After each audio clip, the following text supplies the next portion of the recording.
बऱ्याच पालकांचं असं म्हणणं असतं 10वी नंतर सायन्स घेतलं तर खूप सारे ऑप्शन्स ओपन राहतात. पण असं नेहमी होतं का? माझ्याकडे बऱ्याच केसेस येतात, त्यामुळे खूप सारी उदाहरणं मी बघितलेली आहेत. एक्झाम्पल एक, सायन्स घेतलं आणि 11वी-12वी मध्ये स्ट्रगल सुरू झालं, पण सायन्स घेतले म्हणून त्यातच करिअर करायला लागलं. एक्झाम्पल 2, सायन्स घेतलं आणि सतत मार्क कमी झाले, त्यामुळे कॉन्फिडन्स पण कमी झाला आणि मग मूल स्वतःलाच कमी समजायला लागलं.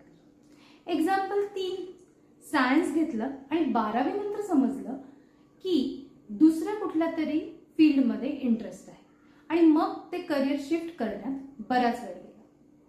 या सगळ्या प्रोसेसमध्ये वेळ, एनर्जी आणि पैसा हा वाया जाऊ शकतो. ब्लाइंडली सायन्सचा ऑप्शन चूज केल्यावर ऑप्शन्स वाढत नाहीत, तर उलट कधी कधी कमीच होतात.